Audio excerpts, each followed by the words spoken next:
Welcome to the GSU Global Scholar event. Be part of the solution. What problem will you solve?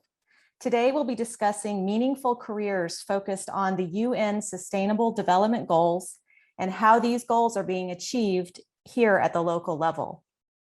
My name is Wrenn Rapp. I'm the Assistant Director of the Atlanta Global Study Center, and we are one of the co-sponsors of the Global Scholar Distinction Program. This special session is being offered to GSU Global Scholar candidates who are interested in developing global skills and learning about global issues through their academic coursework. Global Scholar candidates who have taken 3 or more courses with a grade of B or better and have maintained a GPA of at least 3.0 or higher are invited to these special professional development events. We want to thank you for joining us today, and we want to recognize you for becoming a Global Scholar. We hope that many of you will complete the Global Scholar distinction by the time you graduate by taking a minimum of 5 Global Scholar courses. Before we continue, I'd like to go over a few housekeeping items. First, this session is being recorded. We ask that you keep your mics muted to reduce any noise during the presentations. There will be about 25 minutes for Q&A after the panelists' presentations. Feel free to type your questions in the chat at any time. And now I'm going to turn it over to my colleague, Kimberly Henshaw, Head of Chinese Language, Culture, and Business Initiatives at the Office of International Initiatives at GSU. Kimberly? Thank you, Diana. Good afternoon, everyone. Pardon me. I wanted to share with you a bit of the inspiration for how this professional development workshop theme was chosen.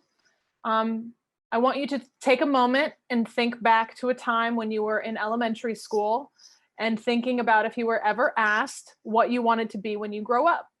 And you might have said a teacher, a doctor, an astronaut,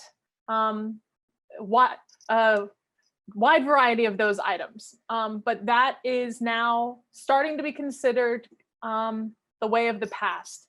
The current train of thought is to, instead of asking young elementary children what they want to do when they grow up, is to instead ask them the question of what problem they want to solve when they grow up.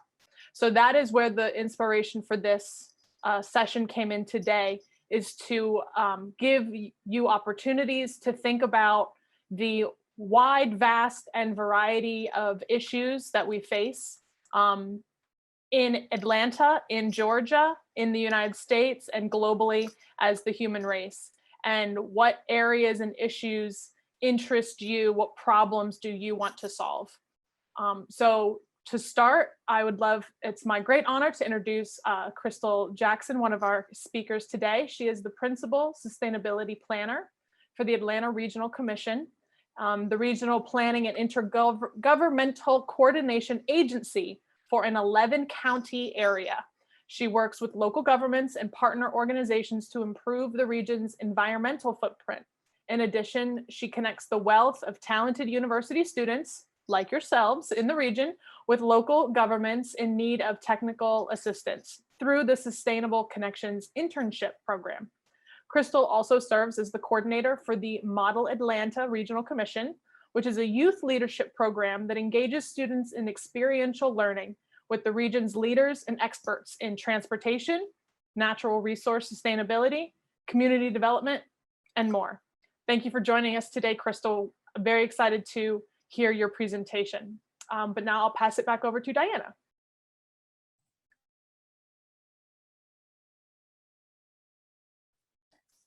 Hello, and it is my pleasure to introduce our second speaker, Dr. Selen Bedük.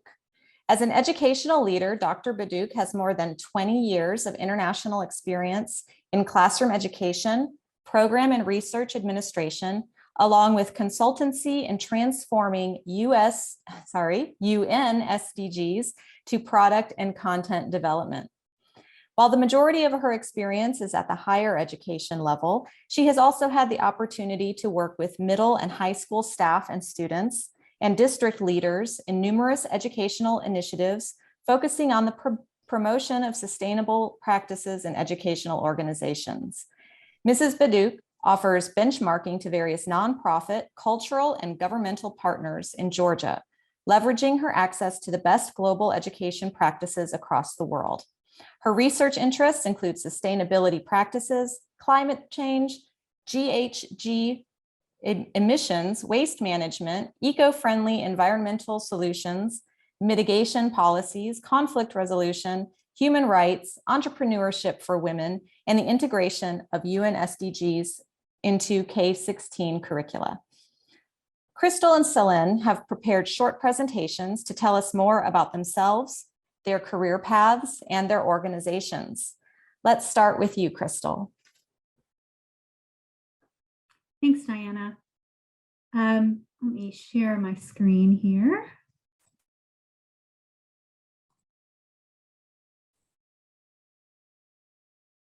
And before I dive into my presentation, I did want to put in the chat, if I can find it, the information for the Sustainable Connections Internship Program. I'll do that after my presentation.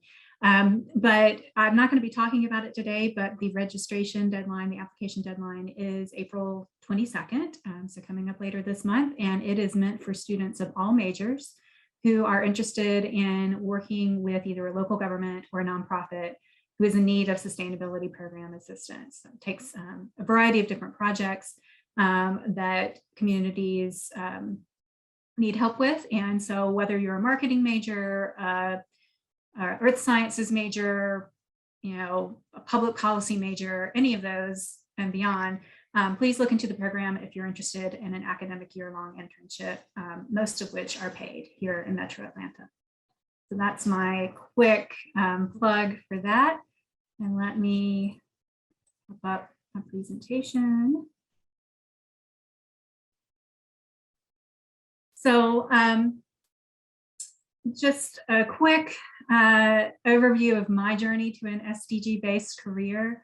I will go ahead and say that up until my involvement with the Greater Atlanta Regional Centers for Expertise in Sustainable Development, wasn't too involved with SDGs. So while all of my career, all of my jobs to date have related to the SDGs, I wasn't necessarily focused on that. And the same can be said for the Atlanta Regional Commission, where I currently work.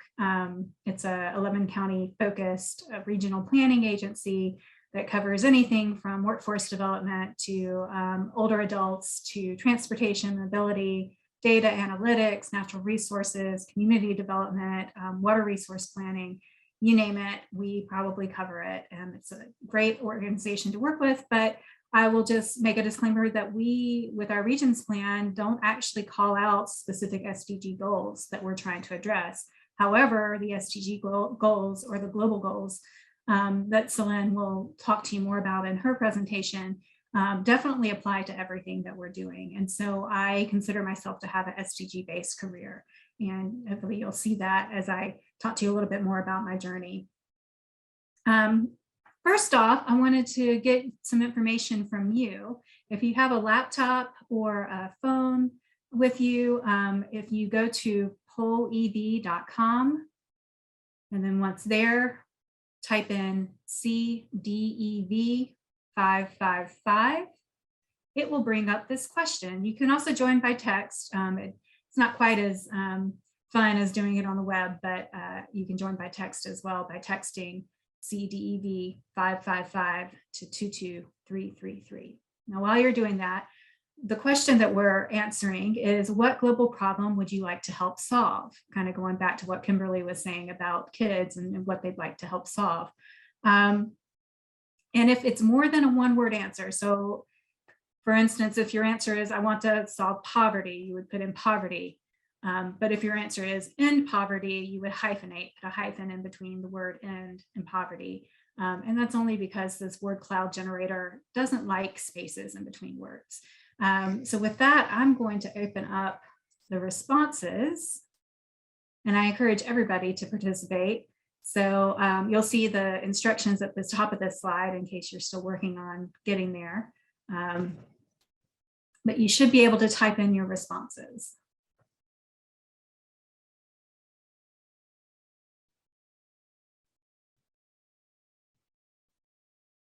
There we go. I see equality pop up.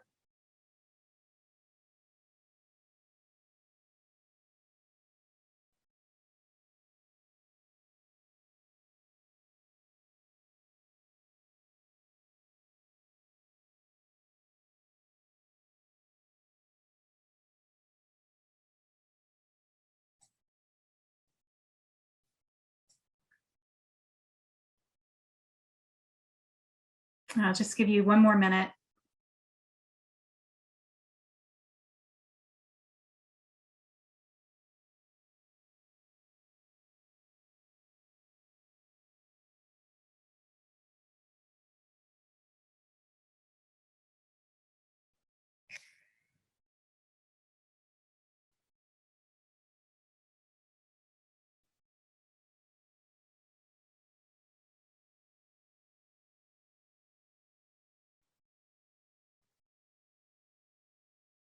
Great. So it looks like social justice is at the center of all this. There were apparently several responses around social justice that you all would like to address. I see equitable development, responsible economic development, equality, climate action, promote diplomacy, feed the world organically, intercultural understanding, civility in all debates, end war. So these are huge, huge problems, global problems. And I imagine that no matter what your major is, just like with the Sustainable Connections program, no matter what your major, there is some way that you can address this problem within your major, within your chosen career field. And even if not within your chosen career field, within your personal life, by volunteering or advocacy or whatnot. So thank you for doing that with me. I'm going to go on to the next slide here. And I just have a few remarks about my journey. And the first is that it's important to discover your passions, and it starts early on, going back to that childhood remark that Kimberly made. I was a child that played in creeks, climbed trees, rolled around in the grass, collected bugs. That was when I was really young.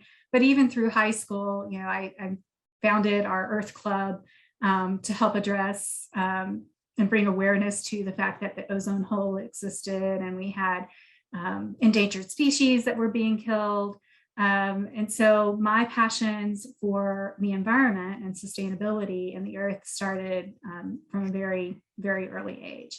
So when you're thinking about, you know, what your career path might look like, go back and think about what you were really into as a child. And that might give you some ideas.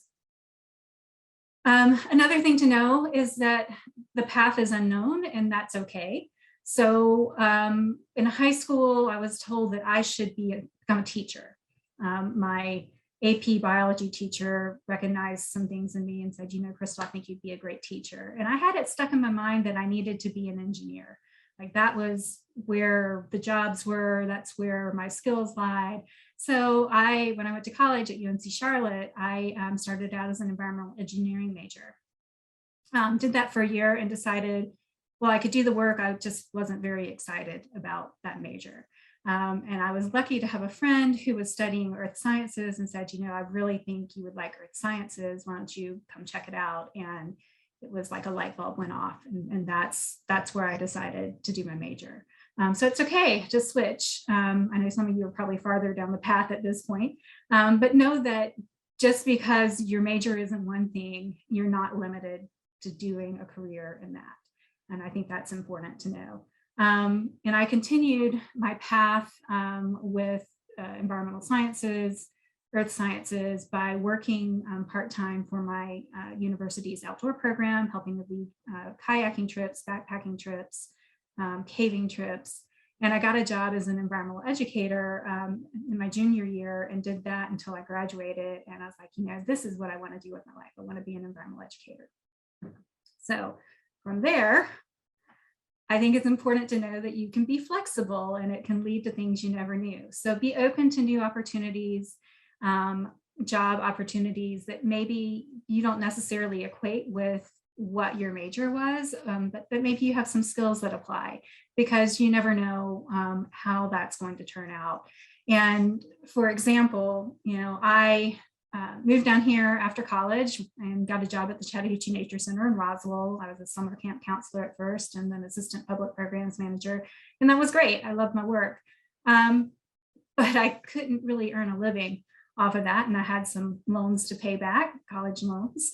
So I started looking around, got networked through one of my friends to the Georgia Conservancy, where they were able to provide me a job as information specialist, which basically is a glorified term for answering emails and phones from members of this statewide advocacy organization for concerns they might have, whether somebody's cutting down trees in their neighborhood or they're concerned about pollution in a river. And so it was a really cool job for me because I had to go and find answers and get back to them.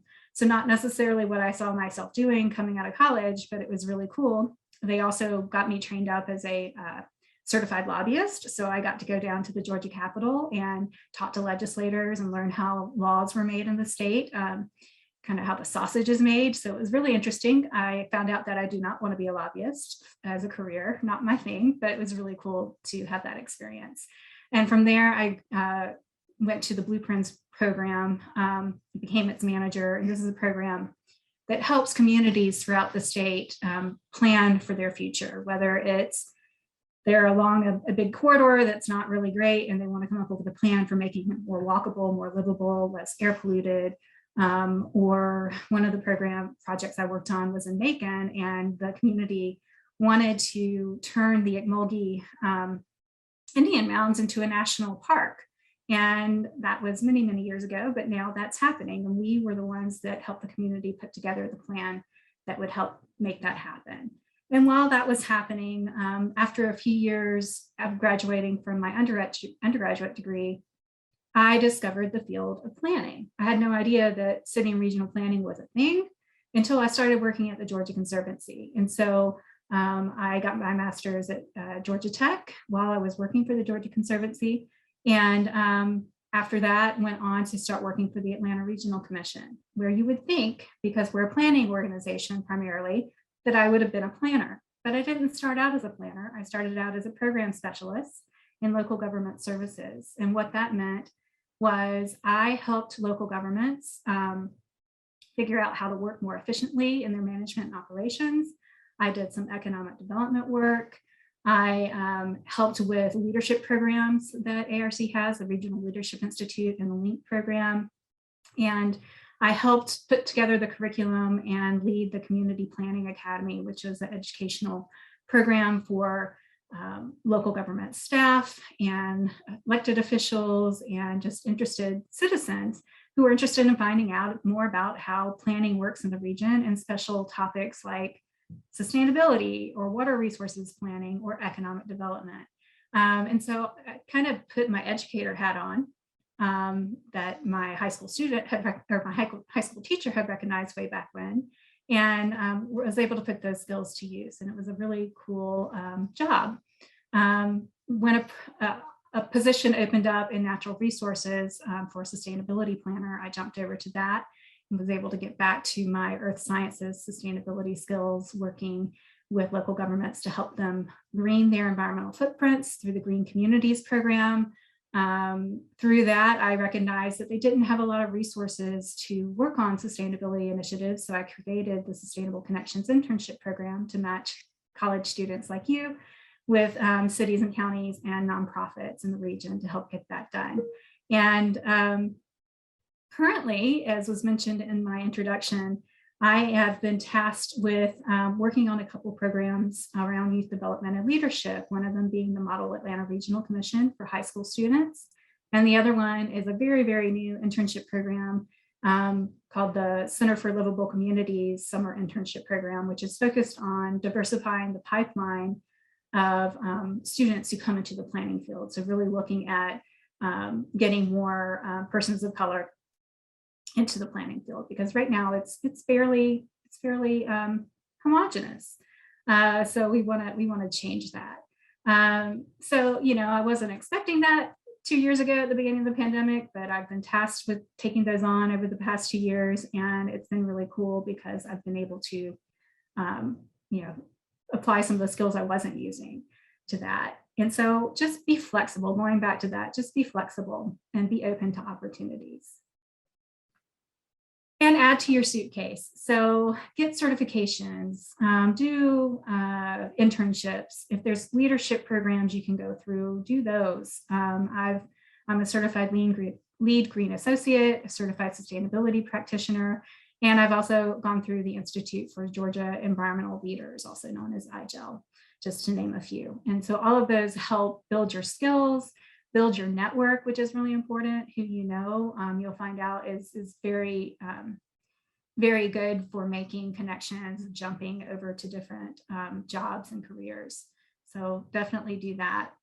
And just to go to the SDGs, I know I haven't talked about them a lot, but I was thinking back through my career path, and so far I've covered all but 2 of the SDGs and the work that I either personally do or have done, or the work that my organization does. And so a lot of these actually are covered by the Atlanta Regional Commission, and I encourage you to go to their website to learn more about it. I don't have enough time to talk about all we do today. The ones that we haven't covered yet are no poverty and gender equity, although I know that we do have some programs that do touch on poverty, and within our organization itself, we are looking at gender equity. So maybe not externally, but some of the more internal things that are going on, we do cover those. So that I thought that was pretty cool. I'd never thought about it before. And that's it. Here's my contact information. If you have any questions, if you want to learn more about the internships that I mentioned, feel free to reach out. And thank you. And I will turn it over to Selen.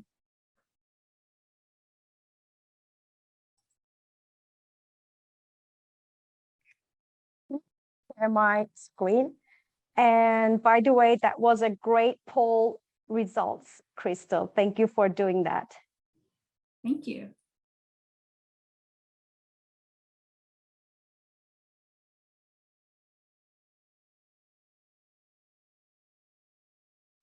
I believe my screen is also ready. Yes, it looks good, Selen. Okay, thank you.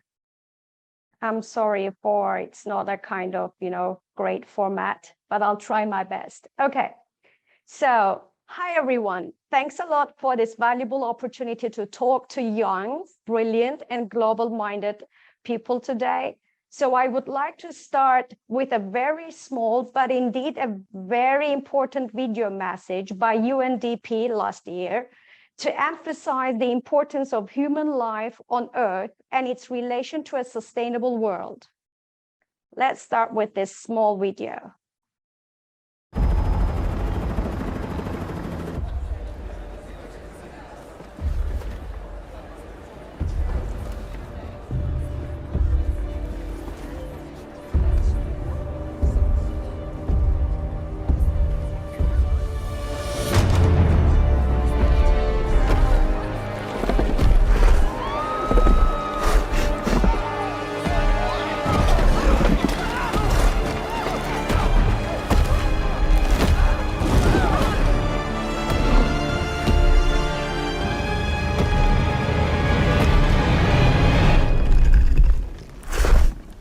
You okay? You need a minute? Cool. Okay.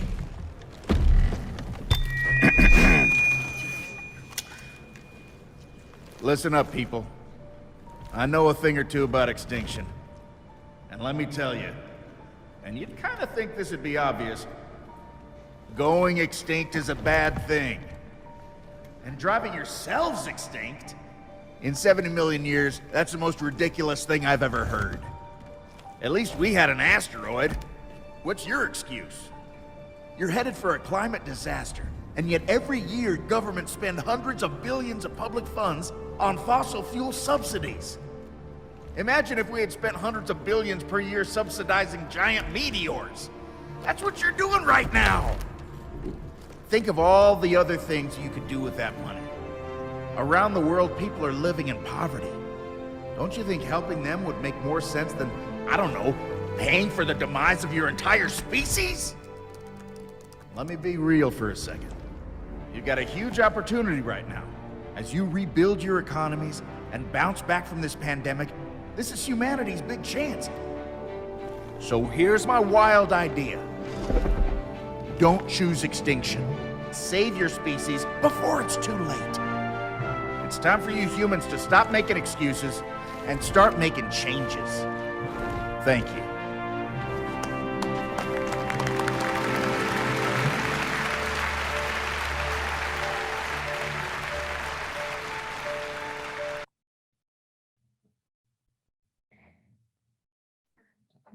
So I hope that you find this video very inspirational too, because this Don't Choose Extinction campaign features well enough my personal reasons to have a career around global peace, security, and a better life for humanity.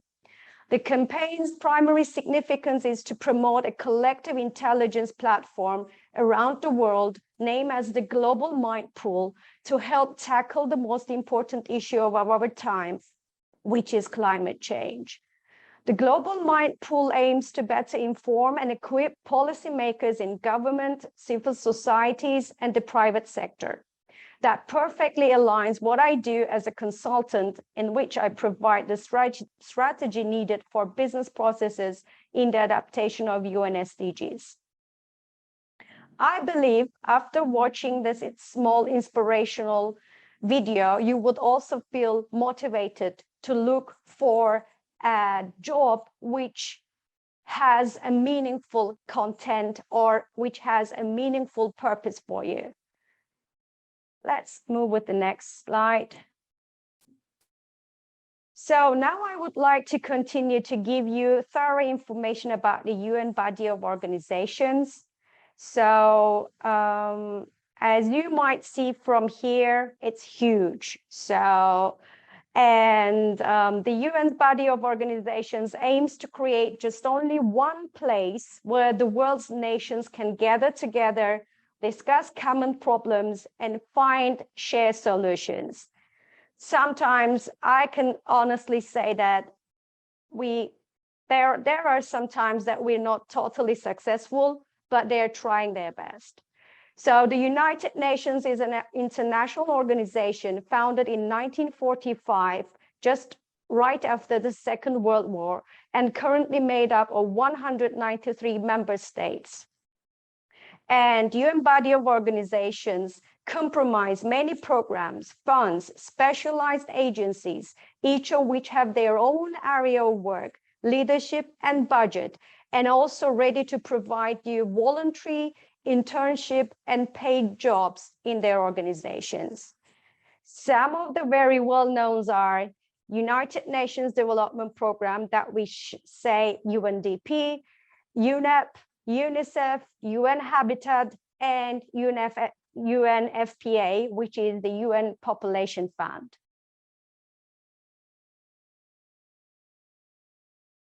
So in this slide, I would like to give you a very quick information about UN SDGs and their importance in bettering human life on Earth.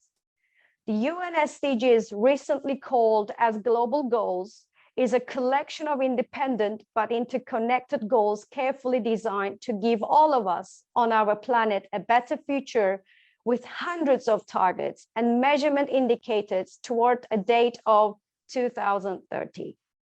They are referred to as a pathway for humanity. For example, if you look at SDG 1, SDG 1 aims to end poverty in all its forms everywhere, globally. So if you ask me how this is possible, I would say just start small, like small baby steps, volunteer and educational or occupational training, or share and give away your extra products to people in need. These seems very simple things, but they are all doable and impactful. Another example can be given about SDG 2 that aims ending hunger. achieving food security and promoting sustainability in agriculture. And if you again ask me how, I would say, please try your best to support programs that rescue leftover food or provide school lunches to students in need, or simply share your food with people in need. These actions can be listed for each SDGs. At the end of, you would have 17 goals and 169 targets, and more than 6,000 actions already designated to support SDGs.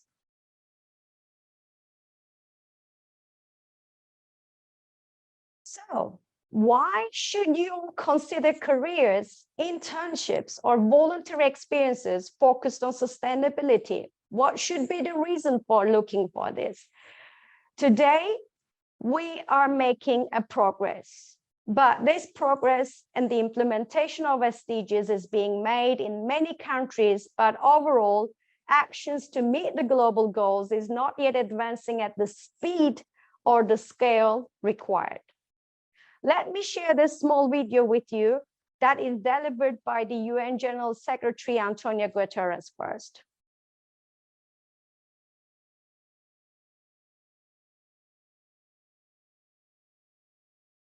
I have never seen so many people so animated around the Sustainable Development Goals as during the past 3 days.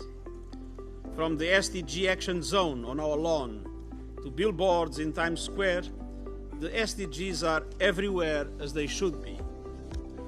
We started this journey together in 2015 and we know our destination. Opportunity for all on a healthy planet. In short, we have set our sights on a fair globalization. The good news is that the 2030 agenda is coming to life and we are making progress. But let us be clear, we are far from where we need to be. We are off track. That is why today, as requested by our political declaration, I'm issuing a global call for a decade of action to deliver the Sustainable Development Goals by 2030. Tout d'abord, l'action à l'échelle mondiale. Le temps est venu de prendre des décisions audacieuses, tant sur le plan individuel que collectif. Il nous faut davantage de ressources. En deuxième lieu, l'action locale. Nous devons faire davantage au niveau national afin d'obtenir des résultats là où cela importe le plus, dans la vie des gens. Troisièmement, l'action individuelle.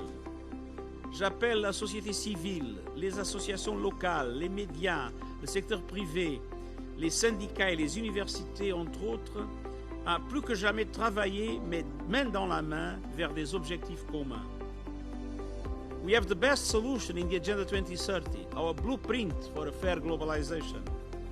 We must step up our efforts, and we must do it now.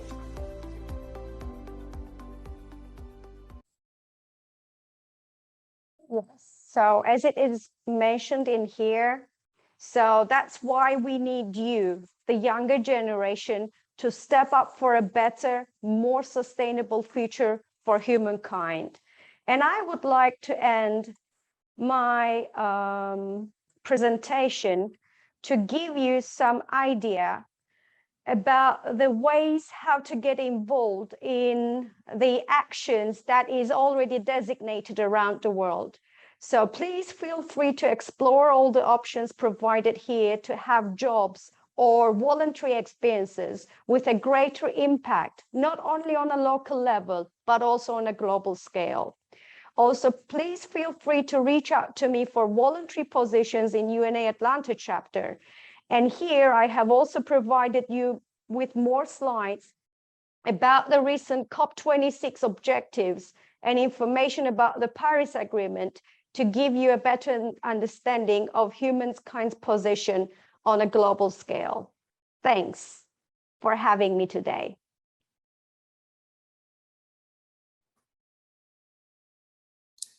Thank you, Selen. That was a wonderful presentation. And I just enjoyed hearing from both of you very much. Selen, it was great to see the UN Sustainable Development Goals and to hear how important it is for us to take action in achieving those 2030 goals. And Crystal, I thought your presentation was excellent as well, and it was great to hear about your career journey and how each position that you took sort of led to more opportunities that fit your interests and that allowed you to utilize different skills that you had developed during your career. So thank you both for these enlightening presentations. We're going to move on to the Q&A portion of the event. And I'd like to remind the audience out there to please feel free to type in your questions in the chat and we will get to them as soon as we can. So my first question is going to be for Selen. Your presentation mentioned UN SDGs, but I also know there has been talk about the UN global goals. Can you explain what's the difference between those two goal sets? Definitely, I would love to. So I had a childhood that nothing was there at that time of period. So I'm coming from a country which is divided into two nationalities and into two religions at that time of period, and still we're in a kind of conflict country that I have experienced all UN related peace keeping activities and security discussions, and being part of the always resolution strategies at that time of period. So that at that time of period, it was just only about peace talks. At that time of period, it was only about environmental protection. I'm talking about 80s. And when it comes to 90s, at the end of the 90s, United Nations created millennium goals to kind of refer to 2000 goals to be more ready for a better future for everyone. But in the meanwhile, people around the world had the difficulty to kind of refer or specifically integrate their actions around millennial goals. And then in 2015, United Nations came up with a great recent plan, which we define it as UN SDGs right now, the 17 goals. But still, the name is United Nations. So to make it more globally accepted, because we all have people from all different cultures, from all different countries, that they may not be in favor of the United Nations institution. That is a reality. So that's why we have recently started promoting UN SDGs as global goals, which is at the end for everyone all around the world to better their future, to better their living conditions, to better their education conditions. So right now we're trying our best to promote it as global goals. Thank you. And I have a follow-up question to Crystal, and that is, how do the UN global goals align with the regional and local goals here in the Metro Atlanta region? So I think they align well. Like I mentioned in my presentation, when we are doing our regions plan, which is a plan that we update every few years, that thinks about what is the Atlanta Regional Commission going to accomplish. It's generally a 20-year planning horizon. We don't, like I said, we don't index the global goals to what we're doing, but we do have some pretty big goals, and I'm going to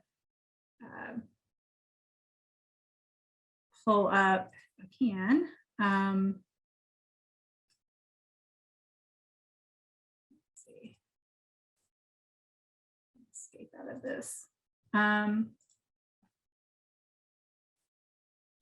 share my, well, I won't share my screen, but the Atlanta Regions Plan, we have some pretty big goals of like providing world-class infrastructure, which that includes roads, water systems, you name it. We've got build livable communities, and that goes to sustainability, natural resources, but also like, how are our communities built? Are they walkable? Can you get around without a car? If you're an older adult, are the resources that you need nearby? And then I forget the exact wording, but there's something to do with economic competitiveness. And that's thinking about, like, do we have a good education system that is providing students with the skills and the knowledge that they need to go on and get whatever job, whether it's a skilled trade or a college degree, focused job. Is that in place? And do we have what it takes to attract businesses here that are going to be able to provide the jobs? What's our unemployment like? So while we don't necessarily index SDGs to what we're doing, we do have a plan that has these broader overarching goals. And within those goals, we have specific work items that go all the way down to, in my work program, these are the things that I'm addressing. So, from a regional level, I think we're hitting them. And I think it's also important to know that a lot of the issues that are also global issues can't be solved alone by our individual cities and counties. And that's why the Atlanta Regional Commission exists, just so that we can help coordinate and convene and get people working together, which is a big part of the global goals. I think it's either 16 or 17 is about partnership. Thank you. Yeah, I was thinking of High School Musical, of we're all in this together.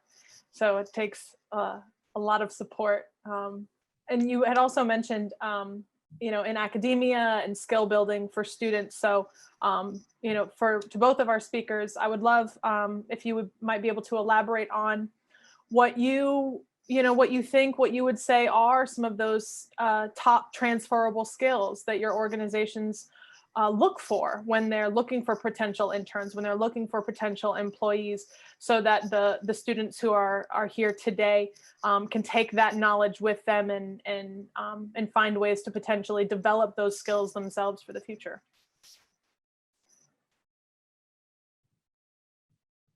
Well, I can start, I guess. Okay.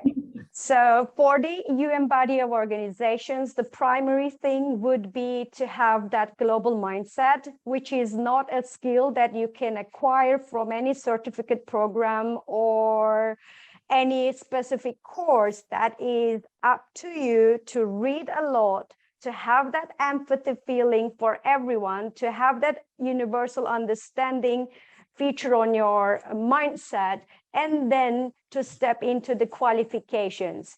So as for the qualifications in UN body of organizations, you may find many different organizations that might fit into your personal interest and into your qualifications, whether you are looking for peacemaking related activities, then you would need to be graduated from international relations and related faculties at your colleges. So if you are a kind of environmental engineering person, that you would be most probably looking for positions in United Nations Environment Program.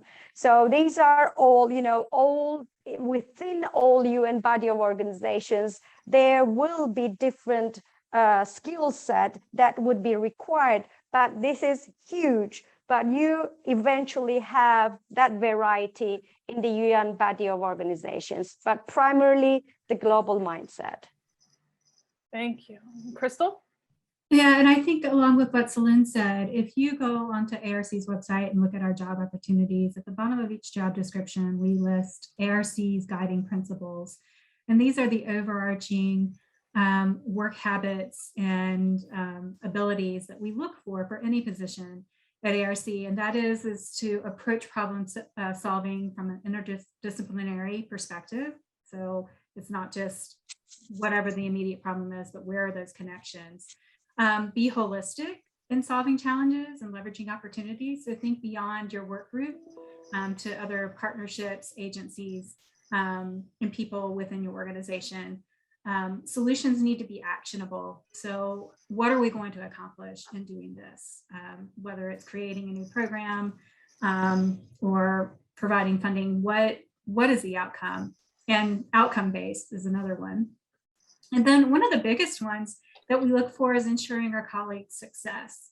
So not that we're just in there to accomplish what our work program is, but that we're there for our colleagues. And if they come to us needing ideas, needing data, a connection to somebody, that we're there to help them. And so those are the big guiding principles for the Atlanta Regional Commission. And then obviously from there, depending on what job you're applying for, there are specific skills. I will say, just thinking about what skills ARC has been more in need of, I think being able to interpret and analyze data is a big one, no matter what field you're in. And I think obviously being able to use technology, which I'm pretty sure all the students are pretty comfortable with that, but just staying on top of what some of the newer technologies are. And just being an expert in whatever that area that you're passionate about, doing what you can as far as a degree, certifications, internships. Thank you. So just to review kind of what I heard, obviously there are kind of the hard skills, the things that you learn in the classroom, that you learn through research and through practice, but that there is also this large subset of soft skills that aren't necessarily learned in the classroom. And it takes working with peoples of different personalities, understanding how to approach conflicts in a different way, how to approach issues in a different way, leveraging resources and things that the students might need to seek outward in other ways to develop those skills outside of standard curricula. Thank you for that. Those are so important. I'm going to address one of these questions in the chat, and that is about remote work. Can someone work remotely for the UN? But let's also talk about the Atlanta Regional Commission. And also on that, I just want to know more broadly how COVID-19 has affected the work of addressing the UN SDGs globally and also regionally. So if you can talk first about remote work, how COVID has affected the workplace, and then more broadly, how it has affected the work of addressing these global goals. Let's see, Crystal, let's start with you this time. So for ARC, we actually are ramping up next week. We're now in the office 1 day a week. We'll be in the office 3 days a week, and teleworking 2 days a week. So I think that's going to be the normal, which is essentially what it was pre-pandemic. So we're back to that, but we were fully remote for 2 years up until the past month. And I think during that time, obviously there were some challenges, but honestly, I think from like a community engagement perspective, which we do a lot of community engagement and outreach, it was great for us to just really be pushed to develop our skills around hosting webinars and providing different ways of giving input into planning processes that don't necessarily involve getting to a specific place and meeting room to give your input. Like it really challenged us to think about other ways that people could weigh in. And I think that's great from an equity perspective, because not everybody has the ability to have a 9-to-5 job that would allow them to be somewhere at 7 in the evening for a community input session. And then I think from a more broad, like COVID-19 and the SDGs, I think my biggest observation has been that it's just really highlighted the inequities that already exist and the problems that already exist. So, ARC does the Metro Atlanta Speaks survey every year. It's a statistically valid survey of, I think it's 13 counties within the region. And we always ask, if you were to have an emergency expense of $400, would you be able to pay it either using, a credit card or your savings or what have you? And it's a huge percentage. I think it's like 30 something percent of people say that they couldn't do that, that they'd have to either go without something for that month, or they just wouldn't be able to pay for that $400 expense. And so that already existed before COVID, and we saw a jump in that number. Again, I don't know the specifics right offhand, but we definitely saw a jump in the number from pre-pandemic to during the pandemic, and I'm sure it will continue post-pandemic. So it just seeing the impacts on jobs and the ability to support and provide for yourself just got wider. And I think that's something that we were already trying to address with affordable housing and looking at inequities and where we focus our planning projects and whatnot. But I think it just really has driven us to think about what more we can do and how much more quickly we can do it.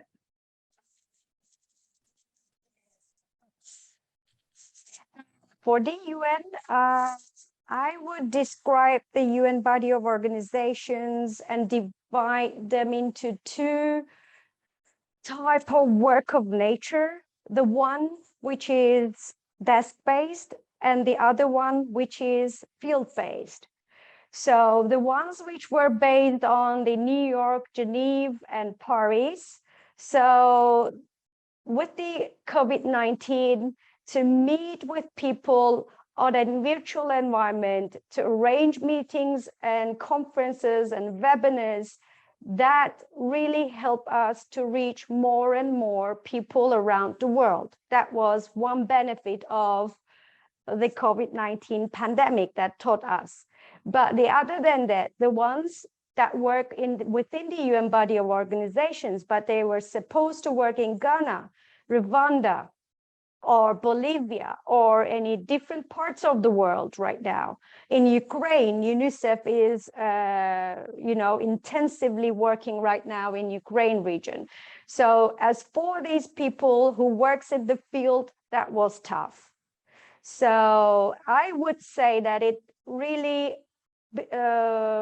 is really related to the job nature that you do within the body of organizations, within the UN body of organizations. So we had some moments that we were really happy just because for the UN Day celebration, just because we hold it as virtual. So we had the opportunity to reach out to more than 3,000 people all around the world. But apart from this, when you consider our friends who are working in the field, they had many difficulties in the field of work. Wonderful, thank you. So one of the departments within the Office of International Initiatives is obviously is Study Abroad, which is our largest department. And I'm sure everyone on the call and here, we can all talk about the benefits of studying abroad to gain perspectives and develop skills. But I was wondering if you could potentially elaborate on how those opportunities could specifically prepare students for careers that address these global goals and regional goals, and or with our student body as well. A lot of students, they support their families, they have jobs, they have other obligations that may prevent them from taking an unpaid internship or prevent them from studying abroad. So on a flip side, maybe what are some other experiences that can help students prepare as well that doesn't involve study abroad?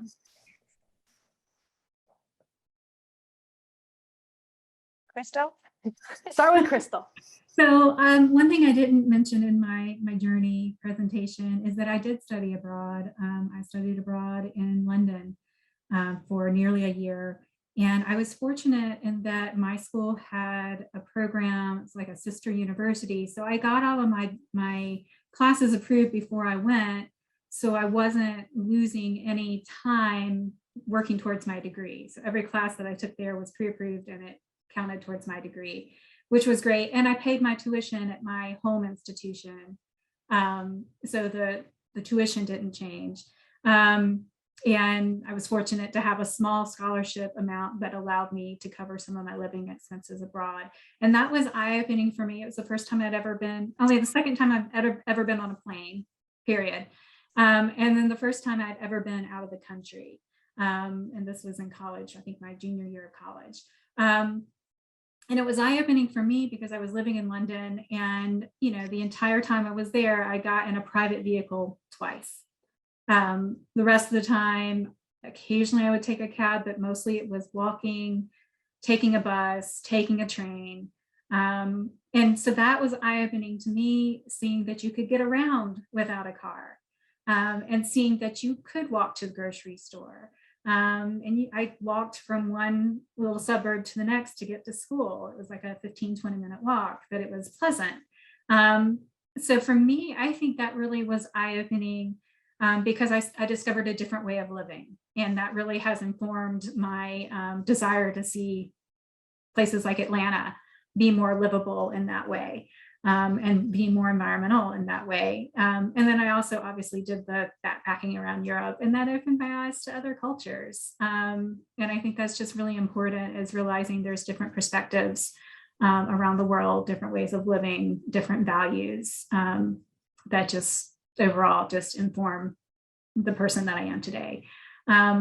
And then I think as far as internship goes, that's one of the things I stress to the people, the communities that are wanting to host a Sustainable Connections intern, is like, these students are putting themselves through school, they're working part-time jobs, sometimes several of them.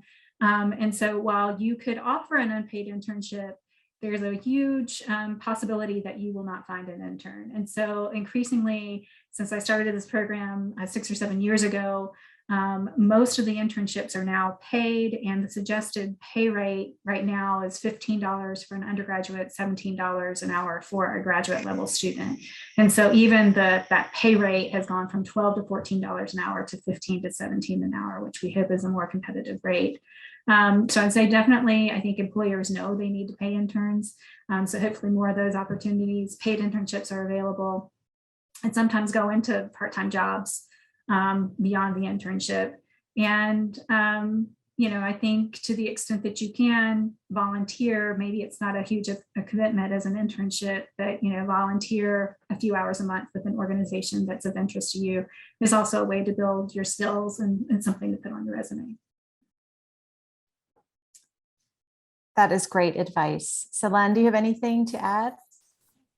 I would just only add the global mindset and the combination, what makes that global mindset, to have the empathy, to have the international understanding, to have the value sharing experience, and to be open to the cultural changes. So I would just define global mindset as the combination of all soft skills. And with this study abroad, I would think that would be possible if they have the chance of voluntary experiences, if they would have the chance of working as internship, whether paid, whether not. So this would provide a better perspectives for everyone to gain this global mindset. Thank you so much, Selen and Crystal, both for your advice for students. It looks like we are coming to the end of our program, but I wanted to ask each of you, if you don't mind sharing your contact information in the chat, so that if students have follow-up questions about your organizations and internships, that they can contact you after the session. And also I wanted to let the audience know that we plan to send an email out to all of you with Selen's presentation and also some links that were shared in the chat today, so that you can do some more research on your own. So again, thank you for your time. Thank you for being with us today and sharing these wonderful opportunities for our students. If you're in the audience, I'm going to put a link in the chat. If you want to learn more about the Global Scholar Distinction, please be sure to visit our website at the Office of International Initiatives. And also, if you want to watch this video again, it will be available on our YouTube channel, which is also here in the chat. We hope you all will continue working on your Global Scholar Distinction. Please feel free to reach out to me or to Kimberly with questions about the distinction. and we will be happy to share more information with you. Finally, I'd like to thank the Office of International Initiatives and the Atlanta Global Studies Center for co-sponsoring this session. All Global Scholar videos can be found on the YouTube channel. And I wish all of you a very happy and healthy afternoon, and we hope to see you again soon. Thank you, everyone. Thank you.